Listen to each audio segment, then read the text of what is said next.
Hello, folks. Thank you all for tuning in for tonight's Topicality to Reality live stream session. We've got a special guest today, Mr. Sean Garcia Lays.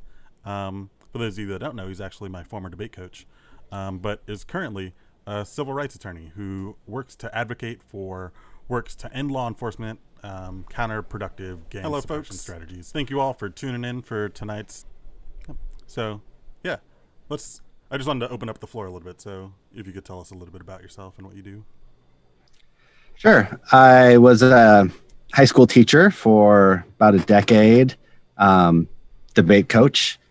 One of my proudest trophies in my living room is Debate Coach of the Year from LA Metro Debate League, the first year that award was given out. I just wanted to open up the floor a little bit. But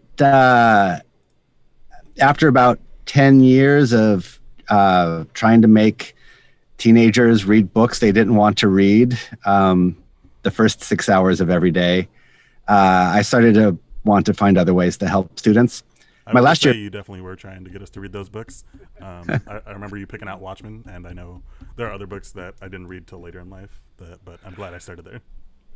Yeah, there were some readers, and I always appreciated that. But my last year, I taught at a charter school that it was students up to 25 years old who had not finished high school, who were all in various stages of probation or parole. And getting them to read anything was hard, not just to find something that was interesting, try and find something that a 25-year-old who reads at an elementary school reading level, wants to stop everything to read. It was hard. And anyways, I started asking, what else do these kids need?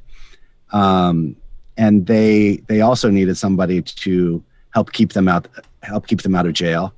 And I'd always been interested in not just sitting back and seeing how the criminal justice system was affecting my students, but finding ways to change and make the criminal injustice system less unjust, and helping my students that way.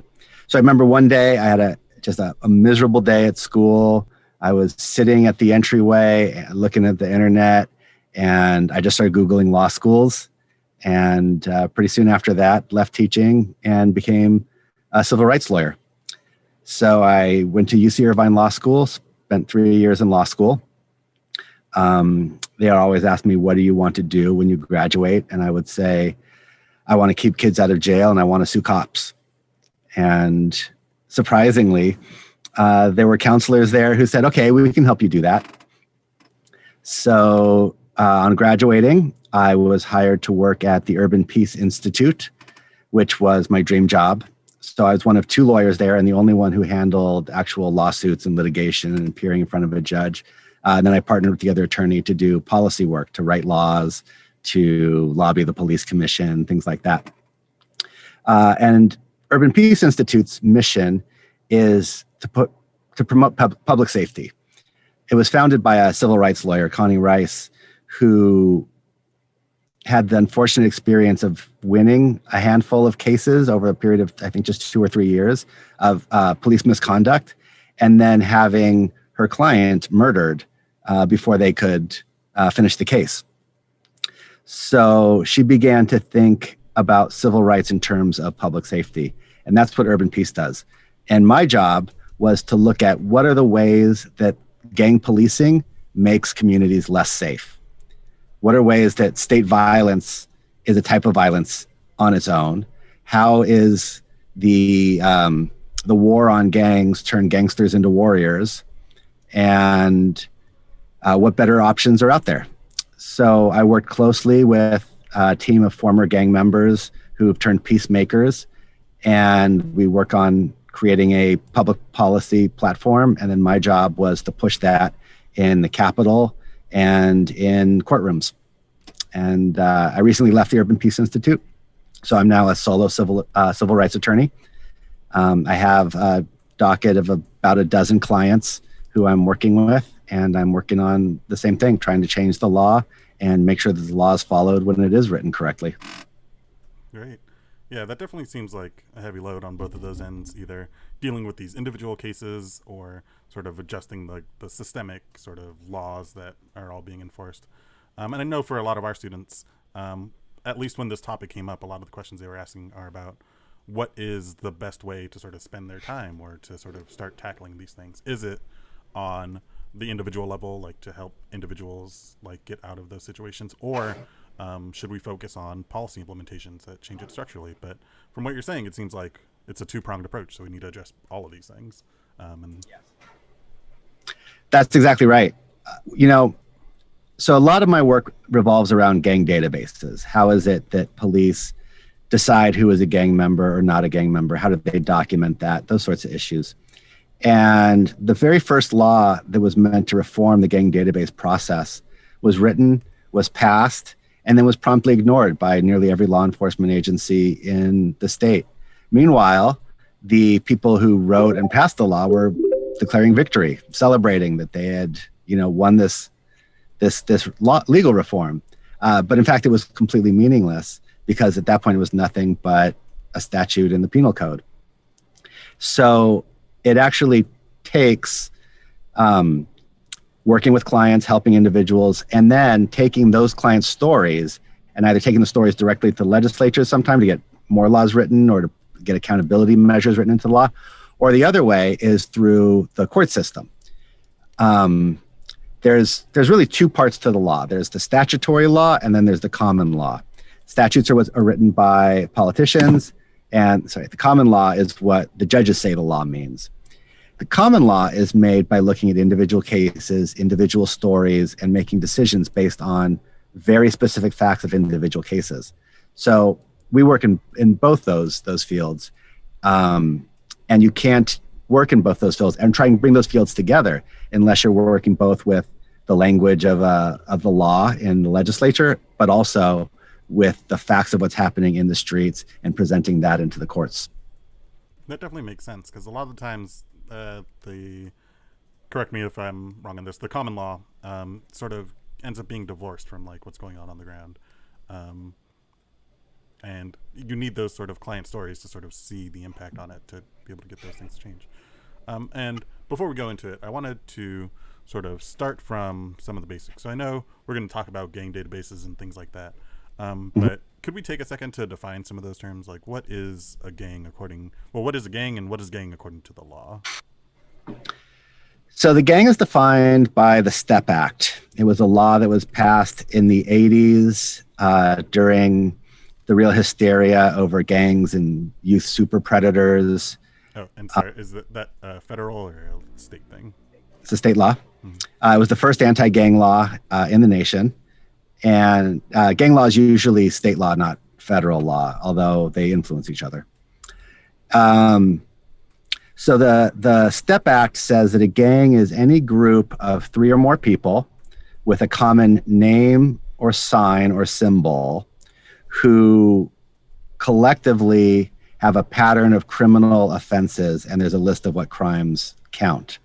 And that list has grown. So now it also includes things like vandalism. It's pretty broad, but it started with, murder, witness intimidation, the sorts of gang crimes that were the hardest to prosecute. But now it's really broad. So, I think the things that we commonly think of as criminal street gangs fit the definition, but so do white power groups. So do LA Sheriff's Department cliques who look and sound like gangs and have the purpose of intimidating whistleblowers. But also things that you might not think about a gang at all.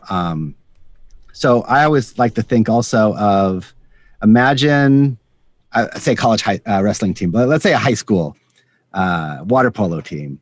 I played water polo, so. And 3 members of the team have been slipping drugs into the drinks of women at parties so they can take advantage of them, right? That's a felony, and rape is one of the enumerated felonies in the list.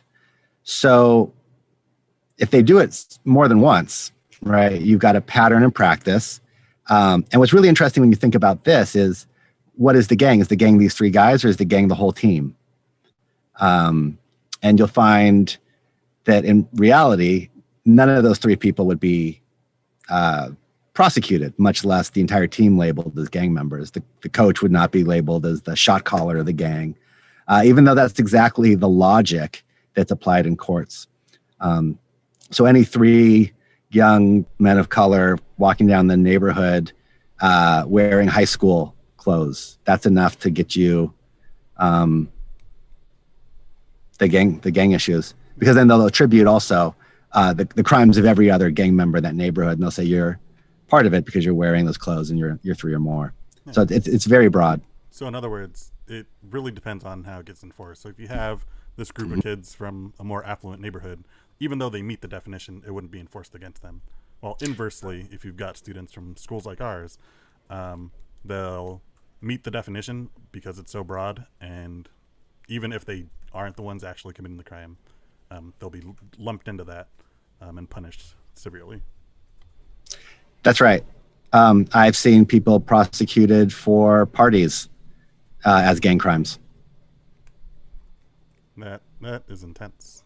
So I know a lot of your work is here on the sort of state level, but you also have some work that you do on the sort of more federal level. So I guess for our students, because the topic sort of states the federal government, I think that's an important distinction to make about what, like, federalism and the balance of powers. It's also one of the files that they'll be using in our novice and JV divisions, talking about states' rights and states' authority and jurisdiction versus the balance of federalism and stuff like that. So are there gang laws like what you're talking about on the federal level?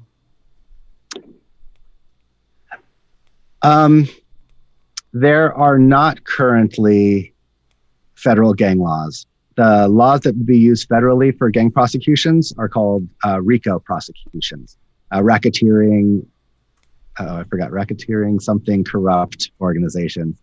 But those were the laws that were put together to go after the Italian mafia on the East Coast, 50 years ago. And those are still the laws that would be used in federal. But that doesn't mean, just because there's no specific federal laws, doesn't mean that federal law is not hugely important in this. And some of the ways at really the federal statutory level have to do with immigration. So is being a gang member a deportable act, I guess? So that comes up a lot.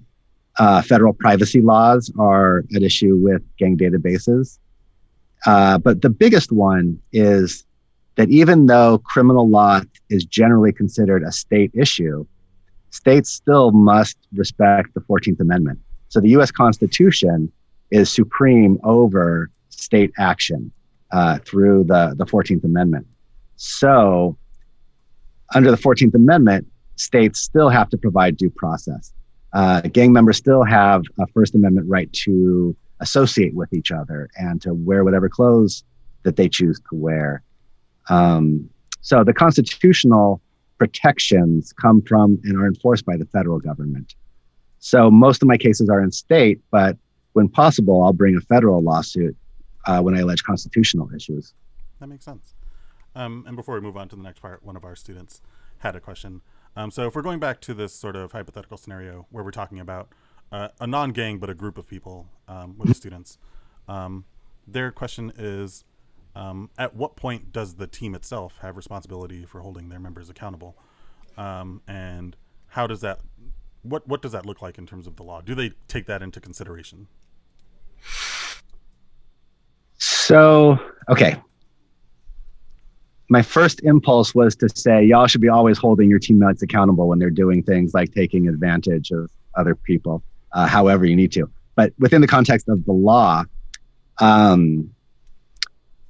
no one has a duty to save, is the way it usually is talked about in law school, the duty to save, duty to rescue. So under the law, those other teammates have no responsibility to do anything. This is something that's become an issue with policing. Do police have a duty to rescue people who are being the victims of police violence by other police officers, right? They have to intervene. If you see your partner choking somebody to death, do you have to stop them? And are you liable if you don't? So those issues are being looked at, but the default generally is that there's no duty to rescue, there's no duty to intervene.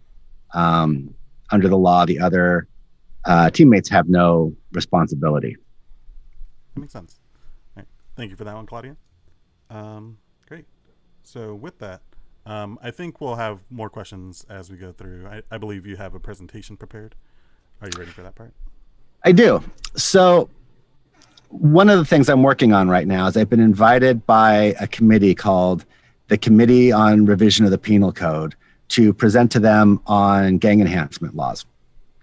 So what gang enhancements are is if you are guilty of a crime and that crime is supposed to further a gang, benefit a gang, you can get an extra 1, 3, 5, 10 years added onto your sentence. So what this committee is doing is they're looking at the entire criminal law. They've been asked by the governor to rewrite it, to make it more fair, to make it make more sense.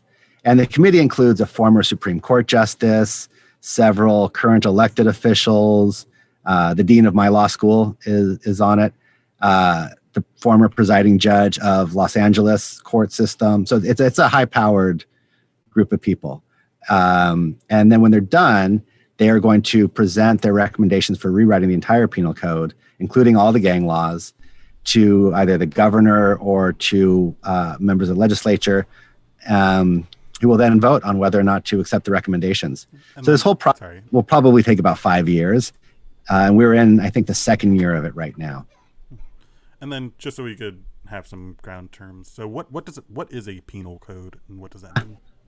So the penal code, so the written law, not the common law, but the statutory law, what most people think of as laws, are written down in codes. So California has, I don't know, maybe 2 or 3 dozen codes. There's the civil code, the code of civil procedure. The penal code is the criminal law.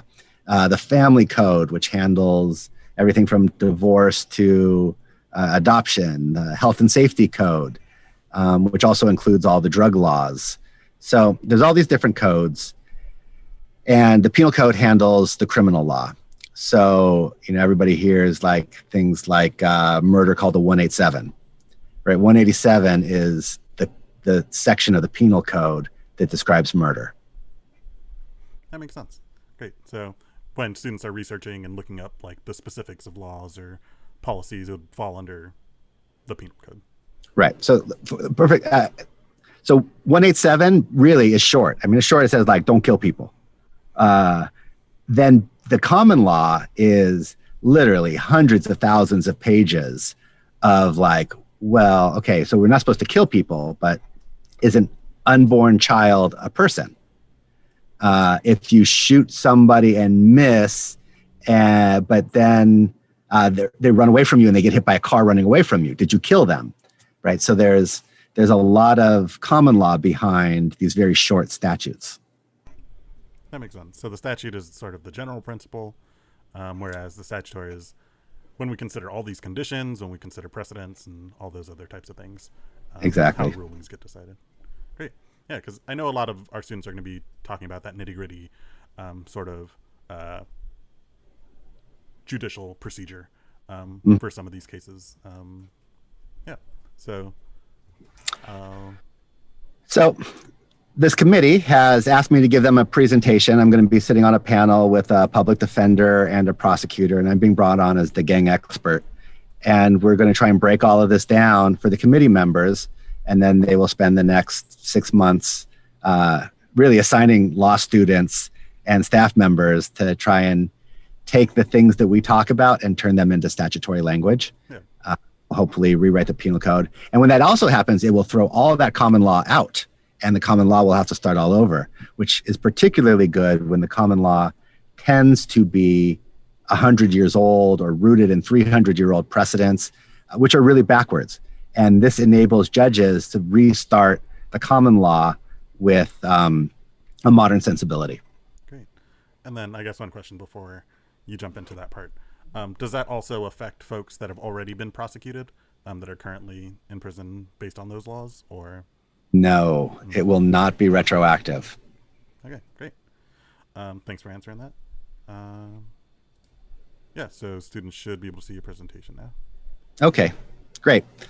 So as the gang expert, my job on this panel is to connect sociology to the law. One of the things that anyone who spent any time in courtrooms who's had any firsthand experience with gangs realizes is that the gangs that you hear about in courtrooms bear very little resemblance to the reality of gangs in the streets. So those two things need to be reconciled if gang law is going to be at all effective in increasing public safety. So the first thing to think about is, what is the problem with gangs? What is the gang problem? And there are generally two different poles, two different aspects, and there's a spectrum between them, but it's really helpful to think of these as two different things. There's a quote I like from the textbook that's typically assigned to college gang classes. Quotes by David Curry. Professor Curry says that the data possibly suggest there are actually two parallel gang problems in U.S. communities. One involving younger gang members and their comparatively heavy involvement in minor juvenile offending, and another population of older gang members and their involvement in more serious offenses. So the gang law deals with both of those the same. And the truth is that gang prosecutions can be helpful in incapacitating older serious gang members and making it so that they are unable to commit serious crimes. But those same techniques, when applied to adolescents, and I consider adolescents anybody really up to 25, tends to backfire. Young people, if you treat them like gang members, will come to see themselves as gang members. A lot of individuals join gangs, a lot of young men join gangs trying to build this hyper-masculine identity for themselves, often because they've, everything from being neglected as children to feeling marginalized in their communities. They're looking for ways to empower themselves, and they see gangs as a way to become strong, to stop being a victim and start being somebody who victimizes. Now, you take that mindset and you have cops banging on these guys. That's exactly what they want. And it fuels that identity as an powerful, important person. So this sort of prosecution tends to backfire with younger people who, like it says, are involved maybe heavily, but in minor juvenile offenses, drug abuse, vandalism, maybe selling drugs to other young people, burglary, minor burglaries, those sorts of things. So what sociologists and gang intervention workers, people, mostly former gang members who are now turned peacemakers, the way they will look at gangs tends to be within a community. So I've mapped out the organization of the context of gangs here. So at the outer level, you've got an entire geographic community or neighborhood. In some places, that could be a whole city. In some places, it could be a single housing project. So how a neighborhood defines itself can be radically different depending on where you're at. But there's always an idea. There's a general community, has a name. Right? You and I you lived and I worked in Lincoln Heights. That would be a neighborhood. Yeah, so for a long time. In the gang and not in the gang, the whole community. From Lincoln Heights. I was from Watts. And in Watts, you had definitely a perspective that we are Watts, but there's also, the Jordan Downs housing project was its own community. So there's your outside community. Now within that, you're going to have a group that I label culturally defiant individuals. And what I mean by that are people who mistrust the police, are described as gang types by police officers because they look a certain way, they listen to a certain type of music, they're a certain age, they got the right hairstyle, right? And that does not necessarily mean that that person is a gang member, right? That just means that that person is part of a culture that is in some ways oppositional. And when they're stopped by police, they are often confrontational with police. That doesn't mean that they're a gang member, but police tend to take that very seriously. So there's your next group, culturally defiant individuals. Those are the ones that police would call the gang type. And they're also the ones who often have, we have a word for it now, Karens, right? These are the ones that Karens are calling the cops on.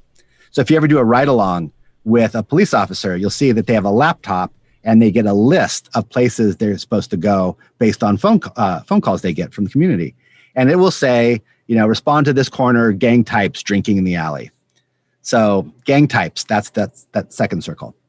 Next in that, you've got individuals socially enmeshed with the gang. So we're talking about within these culturally defiant individuals, some of them are going to be the younger brothers of gang members, the cousins of gang members, or they're going to be people who've not been jumped into a gang, but hang out with gang members.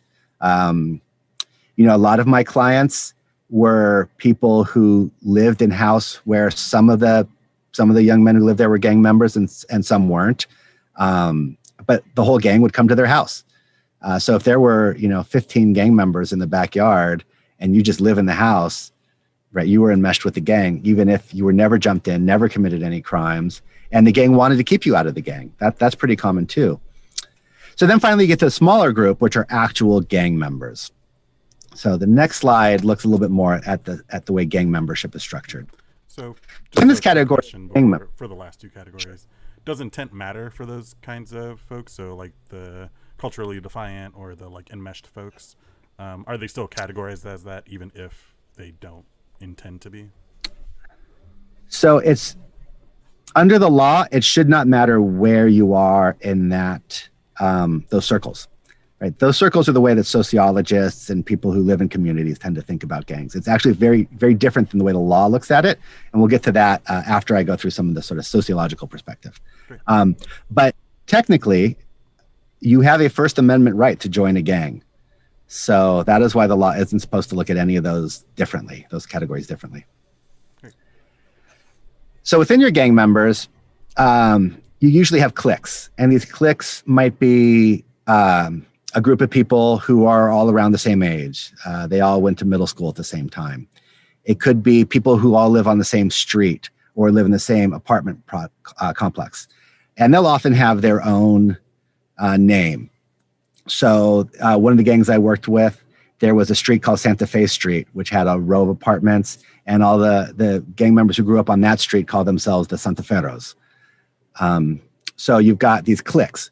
Now, these different cliques are generally, members are familiar with each other, but they may not even know each other beyond just, recognizing each other, knowing each other's names, especially in large areas. So for example, Fullerton, I work a lot in Fullerton.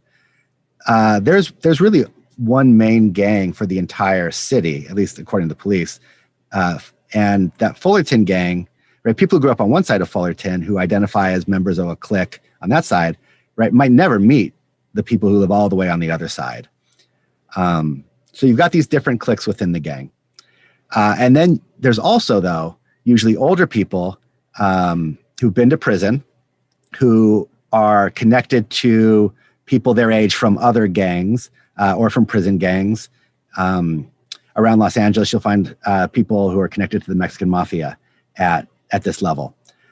Or what also will happen is they will sometimes form a clique that's, I don't want to make it sound positive, but like an all-star clique. So the most competent, reliable, and violent gang members from the other cliques will sometimes be recruited to form, a clique, say, called the Cutthroats, or something like that. So you've got your key clique in the middle there also. And then these older folks, or the sophisticated clique, will tend to have a lot of influence over the other gang members. Not necessarily that they can give orders, although they sometimes try and sometimes allowed to. But in most gangs, it's much less formal. It's people look up to them and listen to them and want to impress them. And then there's also the sense that if you are serious about crime, eventually you're going to end up in prison, and you're going to be better off knowing them and having had connections with these guys. So that's really more the way that they have influence. And I also put tagging crews on here. Generally, I think of tagging crews as something entirely separate than criminal street gangs. But police often mistake the two. And there are places where tagging has become as violent as gangbanging, and places where tagging crews have turned into full-fledged gangs. LA has the best example of that, which would be Cam in City Terrace. Started as a tagging crew and now is considered pretty universally as a full gang. Do you want to ask any questions before I move on? Nope, you're good. Okay. So now let's compare that to the way police think about gangs. The way police think about gangs in the community is, first, you've got a general community of law-abiding citizens, good people. Then you have a thin blue line. You see my thin blue line? That's the police. And then on the other side of the thin blue line are the criminals. And the job of the police is to suppress these people. And while the law says their job is to suppress their actions, in reality, most police think it as being get these guys off the street. And they believe in gangs as strict hierarchies. At the top, you have your umbrella gang, Marta Salvatrucha, Crips, Mexican Mafia, Norteños, right? And that these umbrella gangs are paramilitary structures who have absolute control over everybody underneath them and will kill at will in order to enforce this. So underneath that, within each gang, you've got a group of shot callers, which correspond to that sophisticated criminal clique in my model. And they absolutely take direct orders directly from the umbrella gang leaders. And then they pass those orders on to their lieutenants. And lieutenants would be more or less the most respected people within each of the age or the block cliques. And then those are your foot soldiers. And so you have a direct order from your umbrella gang through this paramilitary organization to foot soldiers. Now, in my experience, the vast majority of most gang members I've met start when they're 15 or 16, and they never meet an actual made member of the Mexican Mafia. These are people who are just stories that they hear. So the idea that there's somebody in a prison cell in El Salvador who can get on a cell phone and order some 17-year-old who lives in South LA to go commit a murder or something is frankly absurd. But this is the presentation that we get. Now, the reason it's also particularly important to look at the police perspective is two things. One, the police perspective is what was considered when the STEP Act was written. STEP Act was written with this in mind. And then the other thing is the enforcement. What happens on the street is based on this model. And this is part of why you see police officers wanting to enforce gang laws against young people not involved in serious crime, because in their minds, everybody is part of this sophisticated criminal operation. So when you get a police officer in a courtroom on the stand, swears in, promises to tell the whole truth, and is then asked, is this person a gang member? Is this a gang crime? That what they say is this, that all criminal activity by any gang member benefits the entire gang because it intimidates the community, which makes it easier for the gang's members to commit crime with impunity, without consequence. Now that makes complete sense within their hierarchical structure, where you have one paramilitary organization that is trying to oppress the community. If you think of this as one kid on one side of the city who has virtually no connection to a kid on the other side of the city, and we're saying the crimes of this person over here should be attributed to this person over here, and maybe this person over here has committed a murder, and the worst thing this person has ever done is smoke some hard drugs in an alley, right? That doesn't make sense.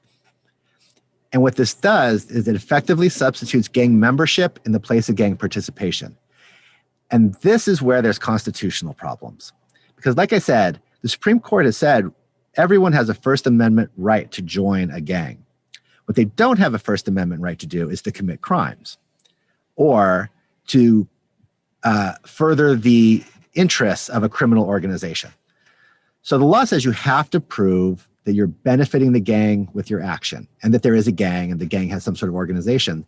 Otherwise, you're failing under this First Amendment test. But what this law enforcement gang expert testimony does is it says, well, any crime committed by a gang member benefits the gang. So it doesn't matter really whether or not the First Amendment says you have a right to join a gang. If you are a gang member under this theory, you are properly targeted for gang crimes, gang sentence enhancements. So this is what needs to change. This is where the constitutional rights that people expect are being undermined in gang prosecutions. And then the second part that makes this particularly troubling is that police, they're actually terrible at knowing who is a gang member and who isn't a gang member. The way they generally find out and decide whether or not somebody's a gang member or not is based on a 30-second conversation to maybe a 20 minutes or a half hour of somebody sitting on a curb in handcuffs. Really, they just look them over, they make guesses, and based on that, document people as gang members. A 1992 audit of LA found that a full 50%, literally one half of all young black men in Los Angeles County, the entire county, had been documented as gang members in the LAPD or LA Sheriff's gang database. So that's how overbroad this practice is. It's not that you've been convicted of a gang crime. It's not that you're even considered as having been potentially part of a gang crime. The issue is strictly only, did a cop look you up and down and say you look like a gang type? So if we go back to the circles that you had earlier, right, that means that folks that are in the sort of culturally deviant are sort of pushed down and grouped into that gang member circle. That's right. That's how this happens. Now, under the law, it is not supposed to matter where you fit on there. The question is only whether or not you are committing acts that benefit the gang.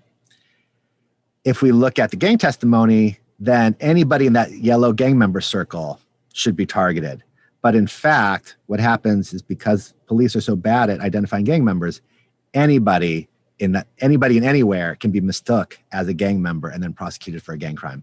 And that's really what we have, is that prosecutors and police can charge virtually anybody they want to who lives in an inner city community at any time with a gang crime, and we just trust them to use that discretion wisely. And some do and some don't. So based on that, there are four things that need to happen, or four recommendations I have. One is actually standalone, which is the whole step back sentence enhancement provision should be repealed. Now this of interest to debaters would be a state law solution. So it wouldn't really fit the topic, but it's what most needs to happen. Yeah, they could work on the negative ground as a counterplan. Sure. Second recommendation, and again, these are my actual recommendations to the commission. But the second one is that the definition of a gang should be narrowed so that only individuals who collectively engage in criminal activity with each other can be said to be members of that gang. So the person, one side of the city who's never met the person on the other side, you can't attribute each other's crimes to them. You have to show that they are part of the same gang. Furthermore, a level of organization should be required before a gang can satisfy the definition, so that just associating with other gang types from the same neighborhood does not create a gang, even if those other people engage in felonious conduct. So really, you have to have something like people are collecting taxes and sharing the profits from crime. One person commits a crime, the other person intimidates the witnesses.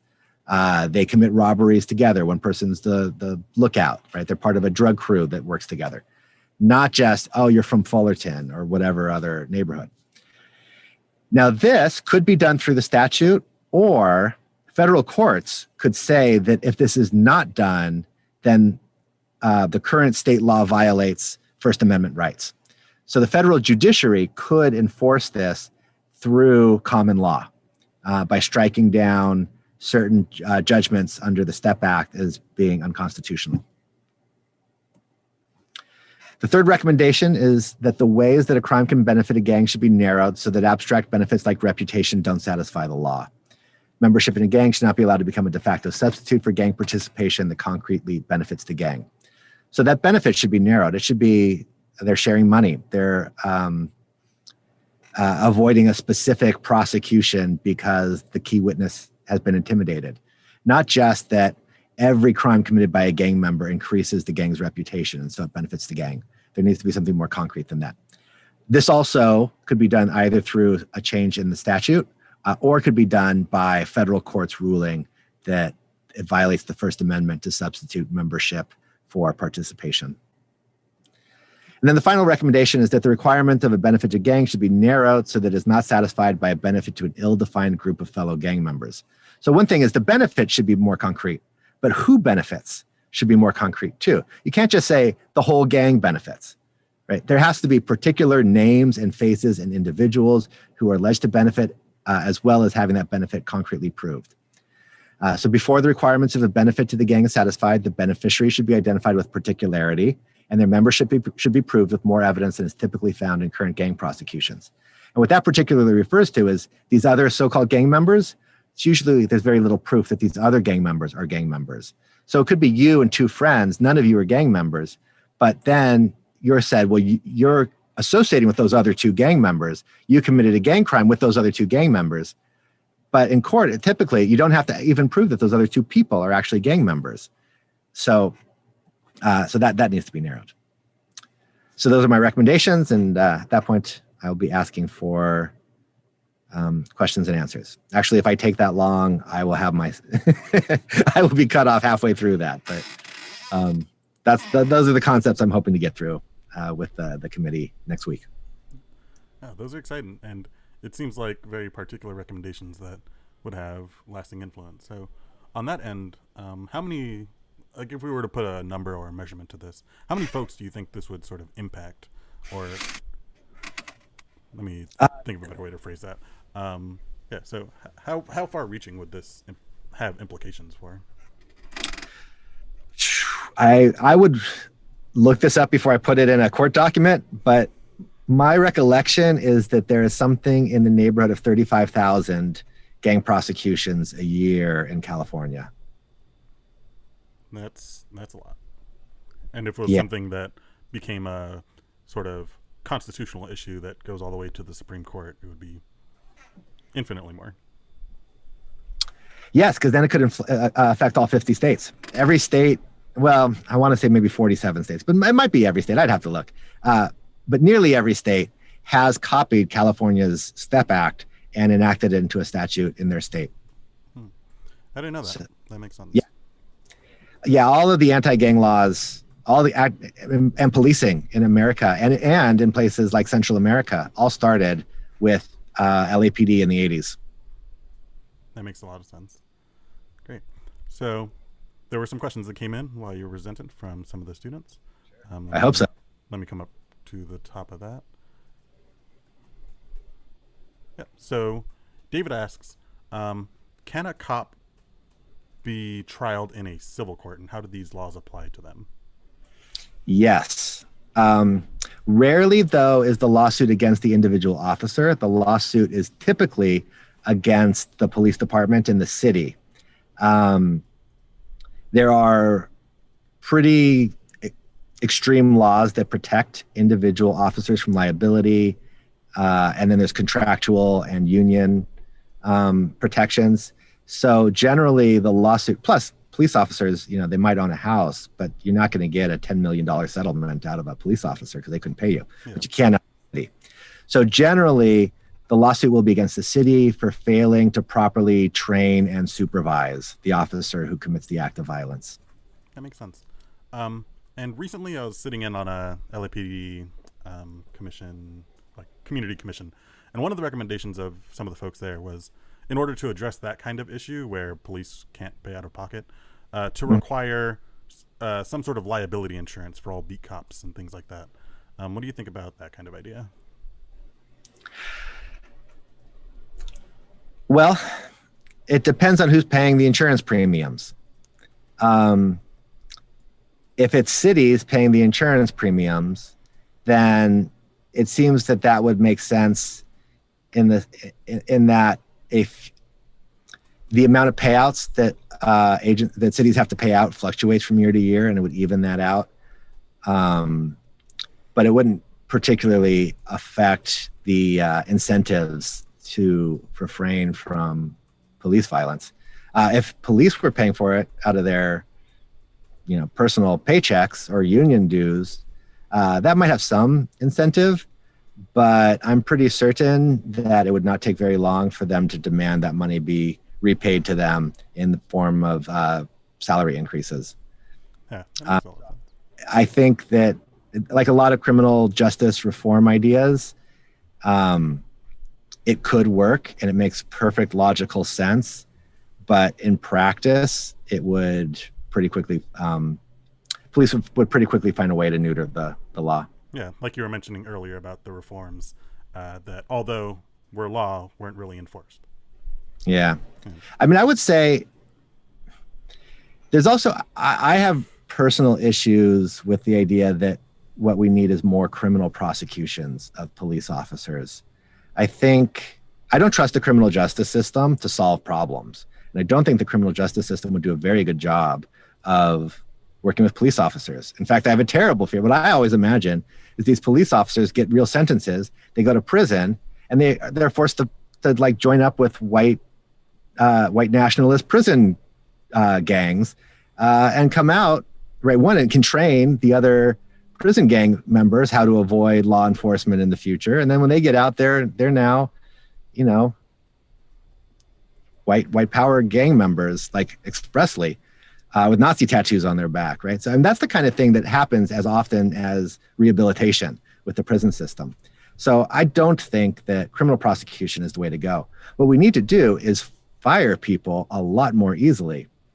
And most cops, just like most criminals, are making quick decisions. They're not using their prefrontal cortex when they're making these decisions. They're not weighing cost-benefit analyses. They're making impulsive, emotional decisions. And so the threat of criminal prosecution, I don't think it will be much of a deterrent. But the systematic application of you do something dumb, you get fired, could profoundly affect the police departments. And then, of course, the best solutions are going to come not from trying to force cops to do the right thing, but by letting good cops. And I don't want to make the idea that there's just a few bad cops out there. I think there's the vast majority of cops and then a few good cops. But those few good cops, most of whom honestly are women, right? If we had a 50% female police force and command staff, I think that would do more to change the culture of policing, and changing the culture of policing is the best long-term solution. Yeah, that makes a lot of sense, and that sort of taps into something that I feel a lot of folks haven't really talked about. So when we address these sorts of police accountability issues, a lot of times folks go directly to sort of criminal sentences, but at the same time criticize our criminal justice system for re-entrenching itself. So what happens when, on one hand, we have the police who are supposed to enforce that law? Is it right to put them back into that system that we know only re-entrenches itself? Yeah, so I think that's important to think about. Thanks for bringing that up. Our next question comes from Claudia. She says that, from what she understands, that some gangs were made as a community defense force from police in the 70s. Has the definition of, or that was like implemented by the STEP Act, changed since then? Or what's the difference between how gangs started and how they work now? So gang history is long. There was a movie that was popular a long time ago called was The Gangs of New York, which is pretty Hollywood, but it shows gangs in the 1700s. So gangs up until the 60s were an almost exclusively white phenomenon. I think if you think of The Outsiders, greaser gangs, right? Greasers versus Socias, that was the reality of gangs for a long time. And it was thought of as juvenile delinquency, not serious crime, even though that sort of gang violence, was real. If you're a 14-year-old and you're beat up by 4, white gang members, it's a serious threat. So what started to happen in the 60s and the 70s was that young boys and men of color started forming gangs, I think not so much to defend themselves from police, but to defend themselves from neighboring white gangs. So the best case study of that is Watts and Southgate in the 1960s. Southgate was white. Alameda Boulevard and the train tracks divided it from Watts, which was mostly black and brown. And a lot of the gangs that started in Watts were formed to protect people from people in Southgate. And I want to say it's the first chapter of Luis Rodriguez Is Always Running that really humanizes that story and gets it pretty exactly right. But then the other piece that was happening around the same time is Black militants, the Black Panthers, So there were militant African-American organizations that were in direct opposition to the police. And the police, in order to undermine Black militancy, worked to get people committing crimes into these organizations and to get drugs into these organizations. So they would put undercover officers into groups like, the Black Panthers or United Slaves, and these undercovers would try and get people hooked on addictive drugs, like heroin was the main one at the time, or to get involved in crime in order to undermine them. And especially with the hard drugs, it worked way too well. And so there was definitely a lot of the militants, which was also an older and more intelligent, I'll be honest, group, got involved in the crime. And so as the Black militancy movement fell apart, you saw this new group of gangs that were more serious, more hardcore, more committed to crime. And I wouldn't say so much were created in opposition to the police, but the gang part of it was in many respects created by the FBI and by the police. Now, what happened is when gangs, then around the same time, white gangs basically disappeared. And that's not because of good policing or anything like that. It was mostly because of broader socioeconomic issues. So what we now call gentrification, but back then was thought of more as segregation, continued. The wealth gap increased and it continued to be increasingly racialized as the sort of inner city factory base, in LA, the Goodyear plant and all of those areas that were good middle class jobs for people of color, they all shut down. And so what ended up happening is as the communities polarized, white gangs disappeared. And then when gangs became exclusively people of color, that's when the gang law changed. No longer was it considered juvenile delinquency. No longer was this sort of like, funny teenage boys will be boys kind of approach. Gangs suddenly became the worst of the worst. The entire paradigm was rewritten. And there was a lot of factors for that. But it could not happen until gangs were nearly exclusively people of color. And then we get the STEP Act, and then it spread to every other state. And it also spread to every other state around the same time when that community stops having a problem with organized white criminals and starts seeing it strictly as people of color. Then suddenly they've got a gang problem. So right now we're seeing it in Georgia. Georgia's, all about the anti-gang laws because now they're convinced that gangs mean, Marta Salvatrucha and that the Crips have, infiltrated Georgia. Yeah, that makes a lot of sense, just sort of how that has sort of unfolded and what that looks like on the sort of legal front now. So and I want to transition this into your injunction work, right? So with some of these laws like the STEP Act and stuff, I know you work on gang injunctions. For folks watching, what is a gang injunction and how does it relate to this? So a gang injunction is a civil suit. And what happens is prosecutors sue a gang using the corporation code in civil court.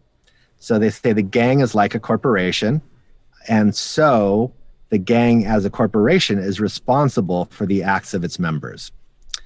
The best analogy is the Sriracha nuisance issue. So everybody knows Sriracha, the hot sauce, right? Yeah. So the Sriracha factory was here in LA County, and they would 3 times a year, something like that, would grind all of the peppers for bottling, and they put them in vats or whatever. And it would put so much of the spice into the air that all the people who lived in the neighborhoods around the factory would have red eyes for a week. Where was that? Altadena, Irwindale, somewhere over on that side of the town. Yeah.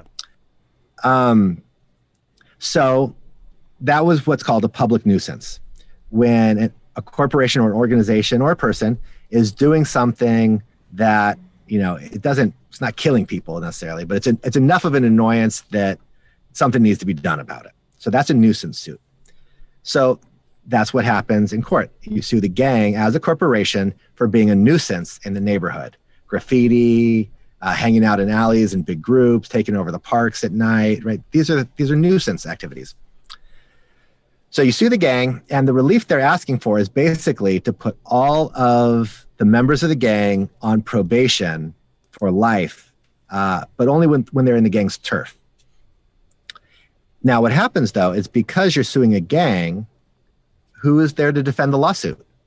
Nobody can show up and walk into court and say, yes, I represent, the Sureños, right? No lawyer would do that. Nobody's there to pay them to do that, right? Which goes back to the ridiculousness of the law enforcement vision of gangs. If that were the case, right, there's some shot caller who's supposed to be paying my salary and they're not doing it. It does not happen. But anyway, so there's nobody there to defend. And so when you don't show up to court, you automatically lose. So default injunctions go out. And then for the longest time, cops would just pick anybody they thought was a gang member, hand them a copy of the judge's order and say, basically, you're now on probation. If we catch you out after 10 o'clock, if you are wearing any clothes that we say are gang clothes, if you're out in public with anybody we say is another gang member. And remember, gang clothes are often like sports gear. So, I talked to a client yesterday. He was arrested because he had a polo shirt on with a Dallas Cowboys star on it. Little star, right? So he got arrested for that. Going to the laundromat, right? You go to the laundromat, somebody else walks in to do their laundry, and police say that person's a gang member. You can both go to jail. So those are the sorts of, just for being at the laundromat at the same time. That violates this order. So that was going on for the longest time. In LA, there were 10,000 people who were subject to these gang injunctions. What we did was we sued in federal court saying that was a violation of due process, that you can't take away a person's rights without giving them a day in court, and that none of these individuals got their day in court. So the judge agreed, took all 10,000 people off of the gang injunctions, and said to the city, if you want to put anybody on a gang injunction now, you have to sue each one of them individually in court. The city of LA is like, okay, then that's what we'll do, but they haven't started doing it yet. Orange County, San Diego, Coachella, there are other places around California, though, where they are having these one-on-one hearings. And they find shady things there, too. They'll serve a person who's in jail, and they'll have the hearing while the person's in jail, so they can't show up. So they still get their default. Wow. So there's still shady stuff that goes on, even with this new due process ruling from the federal courts. So this leads to one of the questions that Ms. Chase had in the chat. She asks, theoretically, is it possible to extend this court case to become a constitutional issue about just the injunctions in general, whether or not they should exist? No. So this lawsuit was very specific to this due process issue of people not getting their day in court. So the federal judiciary has looked at that and said, you're right, they got to get a day in court. Now, down the road, it is possible. So one of the issues is what's called the abstention doctrine. And the abstention doctrine says that the federal courts should abstain from doing anything involving state courts and state law unless it's clearly unconstitutional and the states have first tried to fix it themselves. So generally, you first have to bring these issues up in state court until the state Supreme Court gets a chance to say whether or not they agree or not, and then you can go to federal court. The state Supreme Court has said things that I think are blatantly unconstitutional, but here's the catch with that.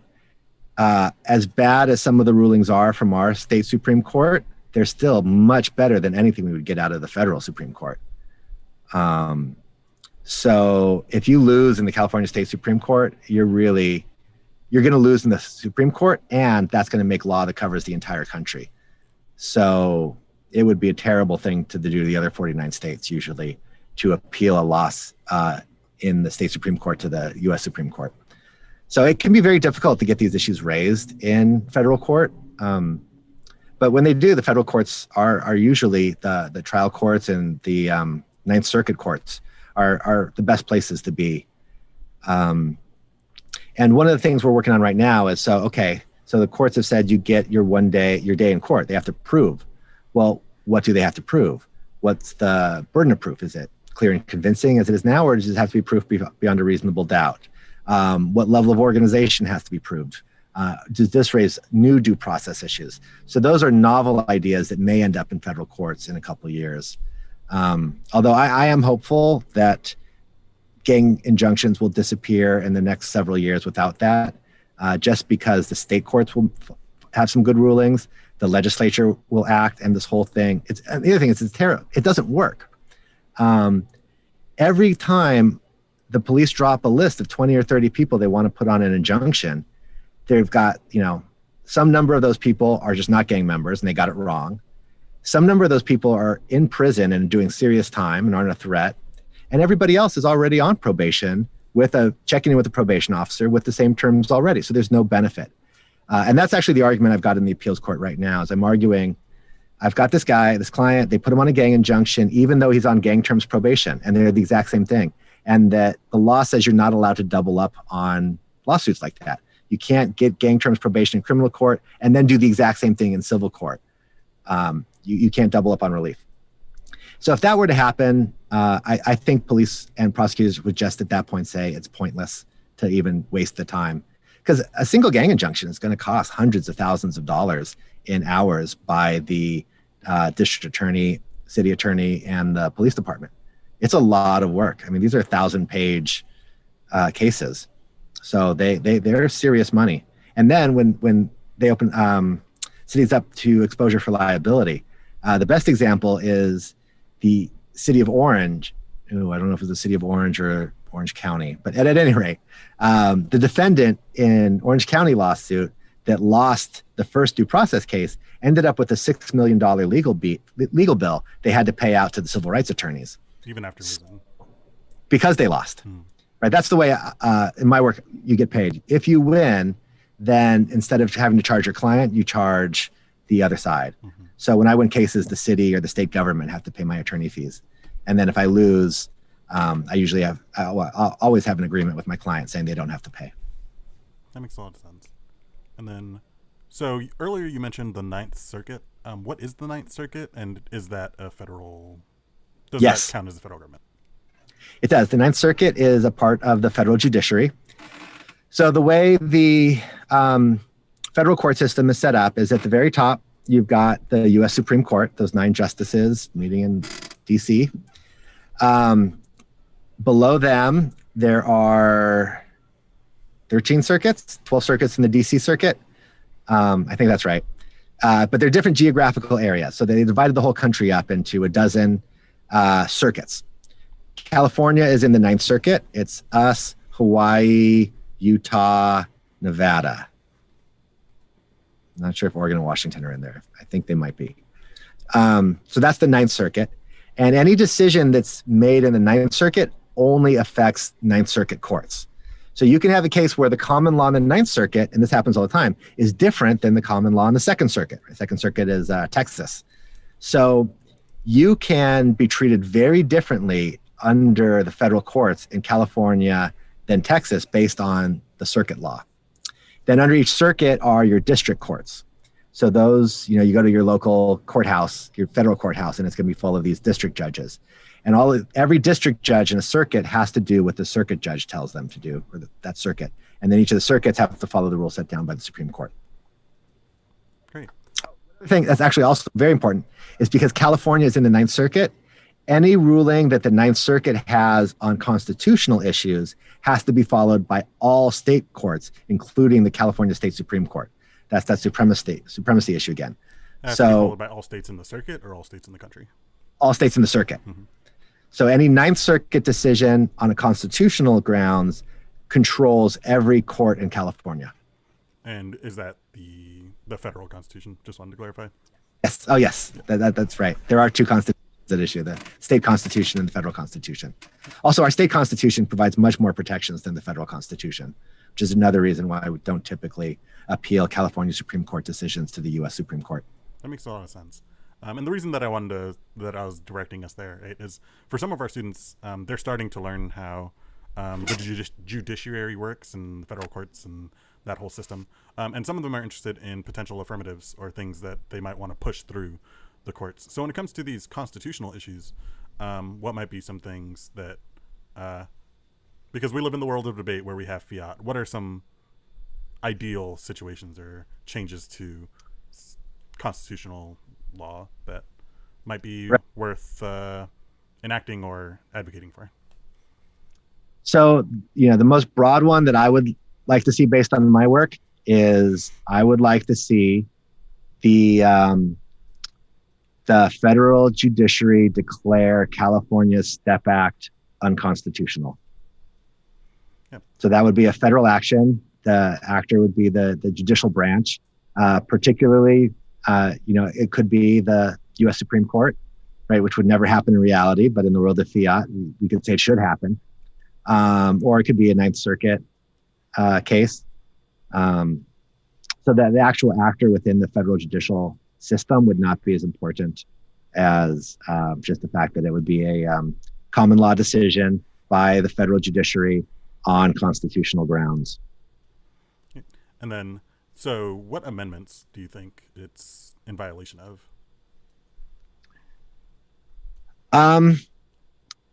Well, so if you get into technicalities here, which if I was doing a debate from it, I would want to absolutely get into these technicalities. Yeah.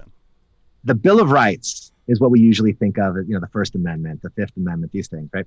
They actually only bind the federal government. And up until, they call the slaughterhouse cases, started to change after the slaughterhouse cases. The rule was states could violate your right to free speech. States could do that. It's only the federal government that couldn't. Mm-hmm. And then the 13th and 14th Amendment, the Reconstruction Amendments, changed that. So the 14th Amendment applied the due process of law requirements to the states. It said, starting now, that one applies. And then little by little, the Supreme Court, over the next 100 years, has steadily added every one of what we think of as the Bill of Rights protections, have extended that through the 14th Amendment to apply to the states. So technically, I would not say that the First Amendment right to association is violated. What I would say is the 14th Amendment's application of your right to association is violated. So yeah, the right to association is the first one, most obvious. The common sign symbol requirement could be interpreted as a violation of people's First Amendment rights. You'd have to make a factual case for that, but I think that it could be done, actually, that the reality of gang prosecutions are so overbroad that you could find a factual analysis, a factual case where the First Amendment free speech would be infringed. And what does that mean? What is a factual case? So cases get in front of the courts as real world things that happen. It's always somebody's name, so-and-so versus the Superior Court. So you've got a real person, a real event. By the time it gets to an appellate court, there's already been a jury's finding a fact or a judge's finding a fact. So you've got a story, and the story has the facts. This person, his brother got shot, and so he committed a retaliatory act. As he was doing the drive-by, he said X, Y, or Z, right? Those are bad facts for our side. Good facts. Guy was walking down the street, minding his own business with his two cousins. They were all wearing San Francisco 49ers gear. And for no reason other than walking down the street at night, they were stopped. One of them had a box cutter. It's not an illegal knife, but got charged. This happens all the time. Or my clients, they're always, often construction workers. They're always getting charged with illegal knife charges based on them having like a drywall saw in their toolbox, things like that. So that would be good facts for us. Yeah. And I think that's important to recognize because a lot of the times when it comes to debate, they'll have a plain text that just says the Supreme Court should rule whatever, but without actually having a case that they would be ruling on. And for those of y'all that are listening in that are new to sort of theory debate, that's one of the theoretical questions of a courts-based affirmative or counterplan. Is there a factual case to sort of base it off of? So if you're planning on making a case that is courts-based, whether that be death penalty or gang injunctions or other things where there's something like that, you want to make sure you have a sort of factual case that you're starting from for that part of it. Great. And then one follow-up question for the circuits. I know California is in the Ninth Circuit. How big in terms of population, I guess, is the states in the circuit compared to other ones? I want to say the Ninth Circuit is twice as big as like the next largest circuit. It's huge. And it's because California is so large. There have been decades of debate over splitting up the Ninth Circuit into two different circuits. The only way to get it a reasonable size, though, would be have one circuit for California and another circuit for everybody else who is currently in the Ninth Circuit. Yeah. That would then split it more or less in half. But if you were to have a California federal circuit, that creates all sorts of weird federalism issues, none of which are strictly unconstitutional necessarily. But when you start getting into the facts and the practices, it makes the people in charge, the Supreme Court, the Judicial Committee in the House and the Senate, they're very uncomfortable with the idea.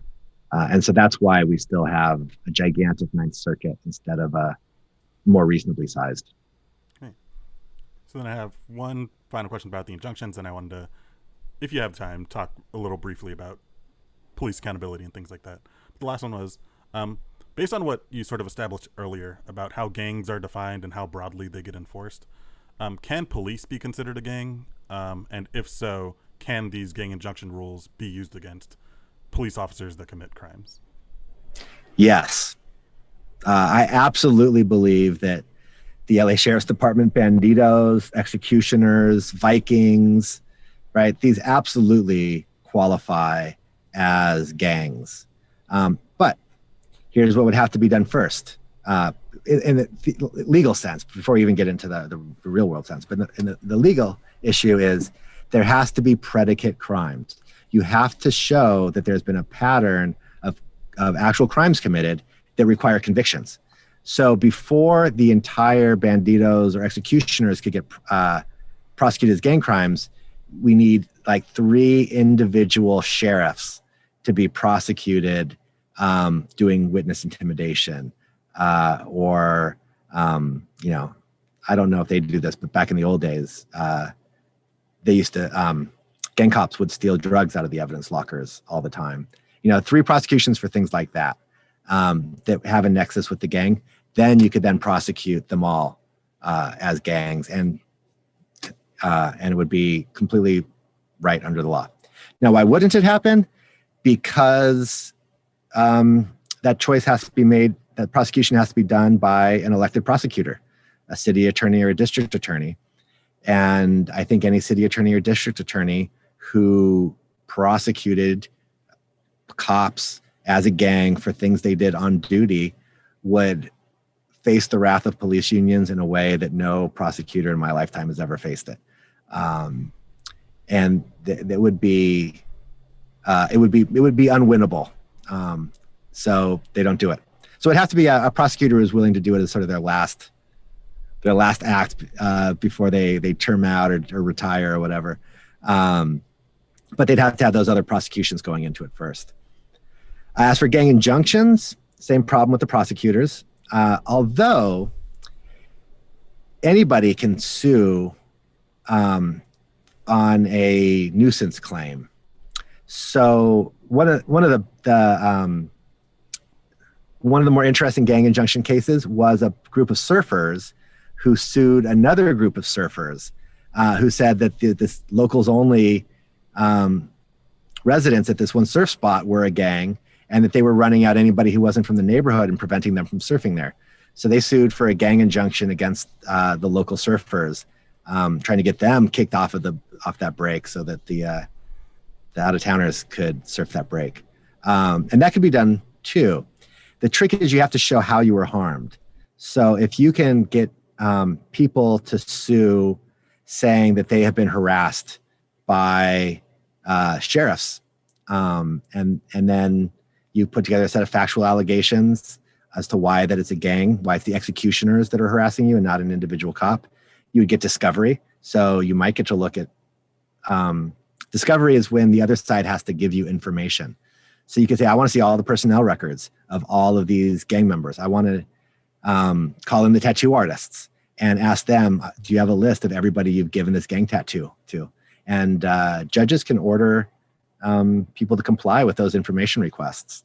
Now, in something like this, only the lawyers would be allowed to see it, and they would be sworn to secrecy and could be disbarred if they ever revealed what they found, unless they found real evidence that comes out in open court. So yeah, it could be done. I think the injunction ideas, I might even favor that. But like I said before, I generally don't think that criminal prosecutions, and injunctions are considered quasi-criminal because they're enforced through criminal law. You go to jail for contempt when you violate an injunction. So I'm not sure they're good ideas, but theoretically, yes, it could be done. Cool. Yeah, and then some folks just had some general police accountability questions. The first one is about qualified immunity.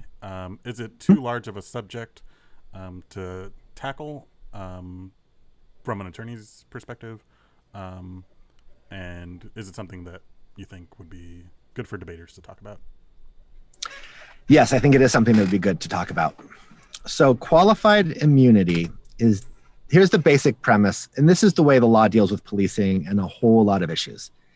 The idea is this: police are good people with a hard job, and any good person with a hard job is going to make mistakes. And so we need to be very forgiving of mistakes. The only time that people should be really punished, really held accountable, is when they do something that they thought of ahead of time and they should have known better. And so qualified immunity is a way of putting that into practice. But it's become so restrictive that in order to get a prosecution, you have to show that this exact factual scenario has already appeared in a courtroom somewhere, and it's binding and was found unconstitutional. So I think one of the best qualitative immunity cases I've seen was, I forget what state it was in, went to the Supreme Court. And so there was a car chase. Cars going down, lonesome Texas 2-lane highway. And there's nothing for like 10 miles. So cops get ahead of it. There's a bridge. They set up spike strips. They've got a barricade, right? They're ready for this car. It's coming. And there's one cop who, like, on his own decides to get up on this bridge, bring a rifle, and he's like, I'm going to shoot out the engine as the car approaches. So his captain sees him up there, gets him on the radio. He's like, what are you doing up there? He's like, I'm going to shoot out the engine. And the captain is like, no, you're not. Get the hell back down here. That is unacceptable. You're not shooting the car as it drives up to you. And he just turns his radio off, sits there, car drives up. He shoots the driver and then says, I was trying to shoot out the engine. I thought maybe if I got the engine blocked, the car would stop. So I went to the Supreme Court. The Supreme Court said, yeah, there's no case on point that says you should not shoot at an oncoming car in order to blow out the engine block. And so the next time somebody does this, they can't use qualified immunity, but this guy gets off. But it has to be that specific scenario where can't shoot at the car on a highway after your captain says don't do it, et cetera, et cetera. Right. And for the dumb idea that you can, like, as the car is coming at you at 60 miles an hour, you're going to accurately shoot the engine block, and that's going to stop the car. Yeah. That's basic law. Twice. Yeah, we don't expect that. Cops are good people. It's a tough job. We don't expect them to know the laws of physics. They're not physicists. They're cops. Yes, that might have been physically impossible, but that's not what we're going to look at. So yeah, it's an important issue. And the other thing, this is something, my colleagues care a lot about, is that generally you only get paid as a civil rights attorney when you win. And if they win on qualified immunity, you don't get paid. And what this has done is it has caused civil rights attorneys across the country to give up on police abuse cases and to start looking at employment law or, other forms of cases. And so it's not just that, I want my friends to get paid or I want to get paid, which of course I do, but it's decimated the ranks of the civil rights bar. That's what we call ourselves. And so that leads to even more lack of accountability because there's no lawyers making a living. That kind of work. Yeah. So that's another reason why qualified immunity is an important issue. The Congress has looked at it. The Democrats in the House would love to repeal qualified immunity. And the state legislature has been looking at it in California. But you're not going to get it through the common law. It was actually the Supreme Court that created the doctrine of qualified immunity. So you got to go over their heads by passing a law through Congress that says that common law, because it's not based in the Constitution, it's based on just this is what the Supreme Court thinks is fair. So Congress can't change the Constitution except through constitutional amendment, but Congress can force the Supreme Court to stop applying doctrines like qualified immunity. That makes a lot of sense. It might be something that students are interested in looking into because at this point in the season, a lot of our debaters are coming up with their affirmative. So qualified immunity seems like a congressional/judicial issue. Cool. And then, it seems, I'm not sure which bill this is specifically, but there was a bill that California didn't want to pass about banning bad cops. Mm-hmm. Would you happen to know why that happened, and if there's a better way to approach that kind of situation? So there are 3 states in the United States that don't have statewide police certification. So for me to become a lawyer, I had to pass the state bar exam. And if I were to do something unethical, and I got a bar license, and the state bar could take my license away and I would no longer be able to practice law anywhere in California. When I was a high school teacher, I had to be licensed through the California Department of Education. I could not teach classes, I got an emergency permit for a while, so there are emergency permits. But generally, you want a credential, and if your credential is revoked, you cannot teach in a public school. Police don't have a certification like that. And one of the problems is that a person can get fired from one police department and then get hired by another police department. And those of us in the legal community see this all the time. We do a little background check on the officer who's testifying our case and see that this person got fired from the next city over and then got hired by this city. I remember when I was growing up, I lived in Culver City. And in 1992, if it didn't happen in 91, right, there was the Rodney King beating. A group of cops beat a black motorist for speeding, and it set off the 92 uprising. Well, one of those police officers was fired by the LAPD and was then immediately hired by Culver City Police Department and was policing my neighborhood. So what this bill proposed to do was create a certification. All police had to be certified through the state. And if they were, if they did anything unethical or criminal, their certification would be revoked and they'd be decertified and not allowed to work as police officers for any law enforcement agency in California. So that was the law. The police response to that was, yeah, that makes sense, but this law makes it too easy to take away officers' licenses to decertify cops. There's not enough due process. There's not enough protections for police officers. Y'all are trying to rush this through in the last month because George Floyd protests are happening right before the end of the legislative cycle. So clearly you guys are, you're pushing through something that hasn't been properly thought through or vetted. Take it up next year. And that argument was effective enough that, one, it was not clear it was going to pass. Actually, so behind the scenes, I'm not sure. One of two things happened. One, the Speaker of the House was was got to by the police unions because he never called it for a vote. It was saved it for the last day. They had a ton of stuff to get through. 11:59 happened. They still hadn't called it for a vote. It died. The other possibility is he did the math and he saw that enough individual members had been gotten to that it was going to fail. And rather than put it for a vote and lose, he just didn't call it for a vote. I expect it to be introduced again next year, along with a whole bunch of criminal justice reforms that that the legislature now believes they can get through because the George Floyd protests have so profoundly changed the population's ideas. But the timing of that could not have been worse for the state legislative calendar. There's just no possible way to really legislate what people are demanding in the months they had. It's got to wait until next year. And then next year, the fear is it will all have blown over. Maybe we'll have a new president and people will think everything's going better. And, you know, most of us have not ourselves seen somebody shot by the police. We're just getting this through the media. So if a year from now, all the media we hear is like, you know, America is coming back, everything's doing good, we got rid of that last president, people are going to stop caring, the police can be back in the driver's seat, and none of these reforms are actually going to happen. Yeah, that's actually one of the disadvantages that folks have in our packets this year is about does passing some sort of centrist reforms hurt the movements overall and the general momentum? And is it worth passing these sort of like weaker reforms, and how do they impact the larger ones?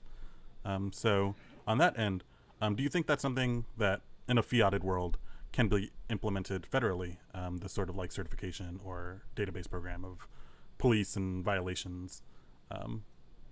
Yeah. Yes. So Congress could do it. I would argue that it would be better for the states to do it. I mean, realistically, do you want William Barr to decide when a cop's actions are so bad they should have their license taken away? Probably not.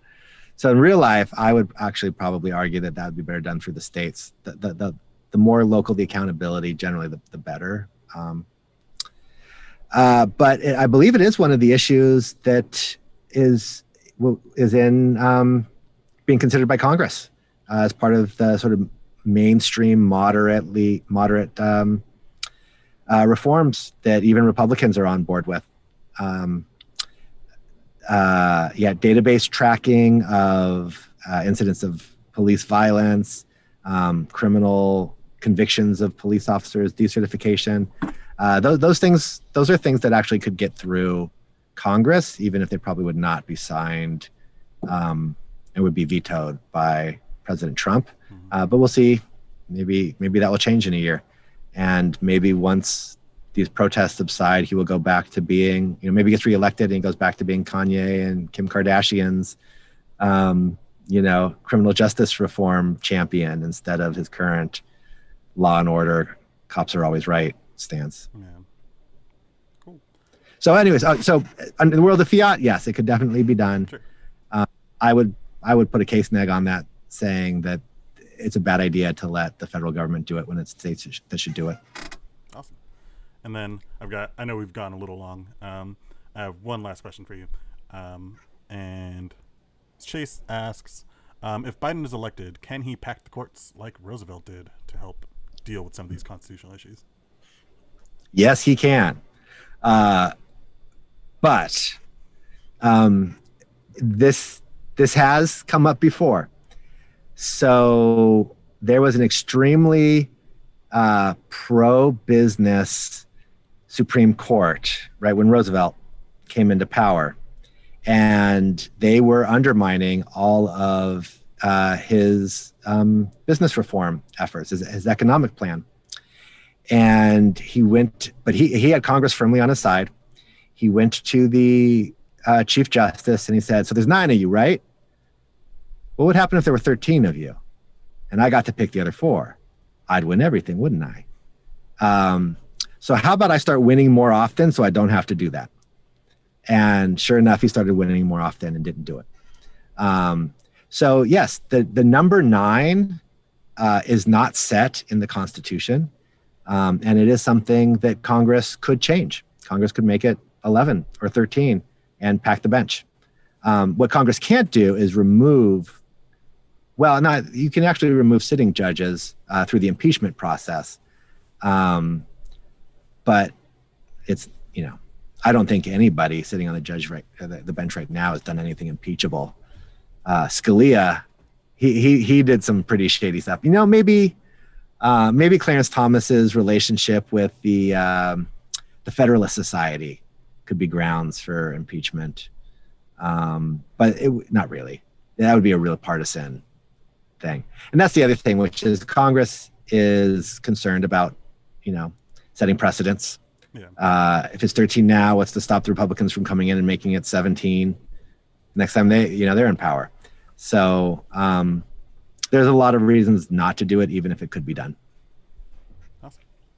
So I think that's all the questions that folks had in the chat, and really appreciate you taking the time for this discussion. It's been great catching up with you and seeing the work that you're up to and applying it to the debate stuff. Any last? I'd be happier to see you doing this. Yeah. Any last comments or things for the students? I know I feel like I should say something inspirational, but since I can't see any of you out there, I'm finding that really hard to do. So let me just conclude by saying I'm very glad of this year's resolution. I would make it every year's resolution. And you should all feel very lucky that you're getting to research this topic now, when it has been so often overlooked, but has always been as important as everybody is recognizing right now. Yeah. So I'm congratulations. So jealous. I just remember when I was in high school, what were we talking about? It was like alternative energy incentives and that's right. All kinds of stuff. But cells. Yep. Nuclear powers and right. Toxic waste. Yeah. Taking out could not have a more exciting resolution than one about taking out the trash and I don't know. Protecting whales is cool, but yeah, this is better. Hey, well, thank you so much for the folks watching. The recording will be available later. The presentation, there's a link to it in the chat. And stay tuned. We've got some other events coming up. Get in touch with your coaches. Yep. Thank you very much. Thank you.